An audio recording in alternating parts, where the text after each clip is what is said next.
Let me see if I can get this together quarantine style using my new camera. So I wanted to have a conversation about toxic relationships, especially since, you know, people are quarantined in. But honestly, this has been on my heart to do for a minute. And then of course I had my baby and stuff like that, so I had a lot going on. So, you know, it was like a change of plans or whatever, but I wanted to really just kind of wing it a little bit. I don't want to get all like 5 things that are, no, I don't want to do all of that. But honestly, a lot of people ask me about the relationship that I'm in. How did we get together? How was it this? How was that? You got to kiss a lot of toes, and it ain't no shade to none of my exes or anything like that. But in order to get to your happily ever after, trust me, this shit wasn't nothing easy to get to. A lot of inner work needs to be done. But I wanted to share and help people understand that arguments, fighting, drama, things like that are not normal in relationships, in a sense of, no, I'm not going to sugarcoat it. That stuff is not normal. It might be your normal, but it's not necessarily, it's not healthy, you know? When you have to argue or fight, not raise your voice, but argue and fighting, physical fighting, calling each other names, doing things like that, that is a form of toxicity. You should be at a place, and when I say relationships, let's define all of this. Relationships, friendships, workships, all of those ships is what we're talking about with relationships. If you don't know how to speak to your partner, talk to your partner in a manner where it is kind, I'm not saying that you're never going to be upset or you know what I mean, everything is always going to be peaches and cream. I'm not saying that. What I'm saying is that you all need to get to a place in your relationship where you can communicate effectively in all, and like I said, whether it's a friendship, a best friend, hey bitch, like, you know, stuff like, I got tired of that stuff. Don't talk to me like that, like, you know what I mean? And I'm not saying that that's necessarily the toxicity, but I'm sure that there's nasty little rot down there when it comes down to the relationship, because that door is open to be disrespectful to one another and how you speak. So I would say number one is the communication and how you all, in the words that you use to each other. If they're not kind and they're very lack and very like disrespectful, rude, unkind, that is a sign of toxicity in the relationship. I will also say, when it comes down to, you know, people say relationships are 50-50. Let's just stop quantifying things. You know what I mean? Relationships are what you make them. And so every relationship requires different things. So, you know, when we talk about give and take and things like that, I believe that it's all about your verbiage and how you decide you want to speak about your relationship. I'm not going to say it's give and take. I'm going to say it's giving and receiving, so to speak, because when you hear take, it just kind of sounds a little raw, you know what I mean? But when you receive, it took me a while to get to a place to be able to receive in a relationship, because of what I had been through when it comes down to what I thought was normal and loving and things like that. You do not have to settle when it comes down to what someone is giving. If what someone is giving you, so to speak, whether it's, oh, well, I only have 20 minutes to give you, but I'm gonna put all my time into my job. Okay, you know, you obviously, you know, you're on a career, a strong career path. I wish you well, you know, because you have needs too, just like the other person has needs as well. And trying to quantify or figure out, because I did that. I was on this wheel. Enemy don't want me to get this story out.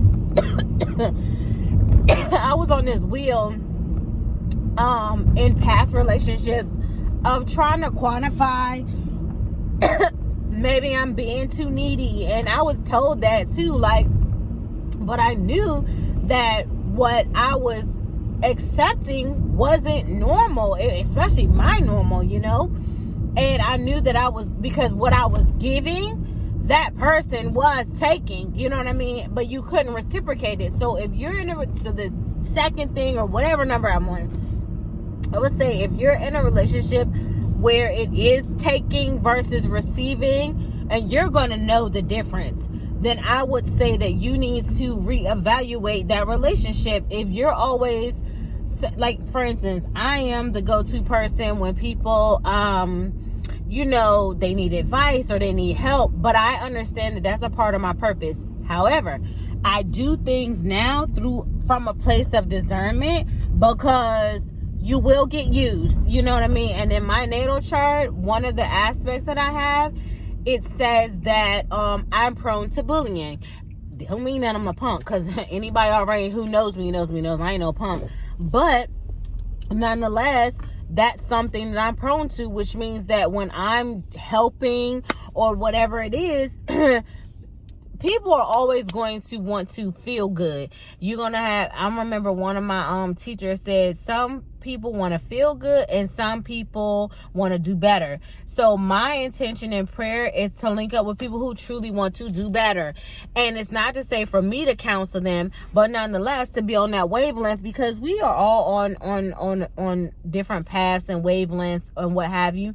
And so if you want to do better, vibe with me. If you just want to feel better, vibe with me, but it's going to be short-lived. You know what I mean? So yeah, I would also make sure, in another sense, if you're in a relationship where you are parenting grown ass people, whether it's a male or a female or whatever, the only thing you should be parenting are children. And you do not owe anybody anything. It is up to each individual to do their own freaking work. You know what I mean? Yes, you guys are there to help each other, hopefully, and different things like that, but you're under no obligation. I don't give a damn if you're married or not. You know what I mean? People like, oh, good, through sickness and health.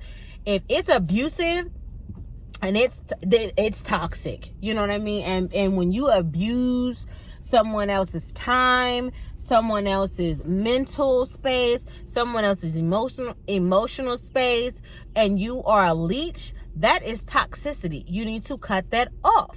You know what I mean? I could just go on for hours about toxicity. Of course, you have your things that we all know are toxic. You know, somebody talking behind your back, or somebody, you know, using you. Like, don't question those things. When it happens, a tiger don't change its stripes, honey. So, you know, and this other thing too, we grew up together, we've been friends for so long, and this. I don't give a damn if when you become enlightened, or you start getting that ding ding go off in your head, like, you know what, I don't want to do this no more. Run for the hills. It is okay. You don't owe nobody anything. Nothing. You don't owe them anything, and they don't owe you anything. So when you start to really dive into yourself, and when you really start to work on yourself and love yourself, that's where real self-love and self-care is. Yes, we can go get pedicures and manicures and all. That's adorning the physical body. But when we start adorning the inside, and we start accepting what it is that we know that we're worth, honey, your life will start to change like this. I promise you. And so I do want to dive into this a little bit more. I don't want to, this was just a car conversation, like I said. So it's not that I'm rambling, but there were just different things that I've seen online and have gone through myself. And I'm just like, no, maybe I should kind of start talking about my story without telling all my business, to help people out. Jobs can be toxic, you know, constantly using you. It's about what they need. And just because they're giving you a paycheck, okay, money is energy, but it's one of those things that it should not be draining you. Like, oh, they're paying me, so I'm gonna just, you know what I mean? Life is about balance, being well balanced and well rounded. So jobs are relationships too. I needed to say that, because some people are workaholics and they just have no work-life balance whatsoever, and it spews out and causes everything in your life to be toxic just from your job. If that's the case, you need to get rid of that damn job. Start looking for a new job. But I look forward to speaking to you guys again, and then we will talk about what it takes to manifest and bring in your real relationships that really are in alignment with you. Love you. Bye.